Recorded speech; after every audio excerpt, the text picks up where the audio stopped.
ایک دفعہ کا ذکر ہے کہ حضرت موسیٰ علیہ السلام کو اللہ تعالی نے حکم دیا کہ سمندر کی طرف جا، وہاں 3 کشتیاں ڈوبنے والی ہیں۔ حضرت موسیٰ علیہ السلام فوری حکم الہی کی تعمیل کرتے ہوئے سمندر کی جانب چل دیے۔ ساحل پرسکون تھا، بہت دور سے ایک کشتی آتی ہوئی دکھائی دی جو آہستہ آہستہ ساحل کی طرف بڑھ رہی تھی۔ ابھی وہ کنارے سے کچھ ہی فاصلے پر تھی کہ حضرت موسیٰ نے آواز دی کہ ایک کشتی والو اللہ کا حکم آنے والا ہے، ہوشیار رہنا۔ انہوں نے جواب دیا، اب جانتے ہیں کہ اللہ کے حکم کو کوئی نہیں ٹال سکتا، ہم تو اس کے بندے ہیں جو حکم اللہ کے پابند ہیں۔ کشتی والے ابھی یہ بات کہہ ہی رہے تھے کہ اچانک ایک موج اٹھی اور کشتی ڈولنے لگی۔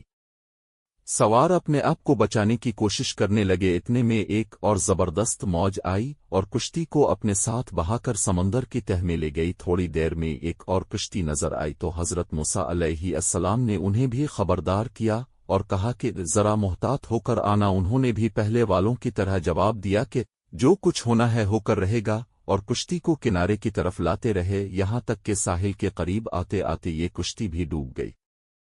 حضرت موسیٰ علیہ السلام اللہ کی حکمت کے بارے میں سوچوں میں محو تھے کہ انہیں ایک تیسری کشتی آتی دکھائی دی۔ اپنے حسن سابق اس کشتی والوں کو بھی نصیحت کی کہ دیکھو اللہ کا حکم آنے والا ہے، اپنے گناہوں کی معافی مانگتے ہوئے ذرا محتاط ہو کر انہوں نے جواب میں کہا کہ اے اللہ کے نب، جس طرح اب سچے ہیں اس طرح اللہ کا حکم بھی اٹل ہے، اسے کوئی نہیں بدل سکتا، لیکن اللہ کی رحمت بھی تو ہے، ہم اس کی رحمت سے کیوں مایوس ہوں؟ لہذا ہم اللہ کی رحمت پر بھروسہ کر کے آ رہے ہیں، اور وہ اپنی رحمت کے صدقے میں ہمیں ضرور امن و سلامتی کے ساتھ کنارے پر پہنچا دے گا۔ کشتی والوں کا یہ جواب سن کر حضرت موسیٰ علیہ السلام خاموش ہو گئے۔ جب کشتی بحفاظت کنارے لگی تو اللہ کے پیغمبر سوچنے لگے کہ اللہ نے 3 کشتیاں ڈوبنے کا فرمایا تھا، 2 تو ڈوب گئیں لیکن تیسری سلامتی کے ساتھ کنارے لگی ہے، یہ کیسے بچ گئی؟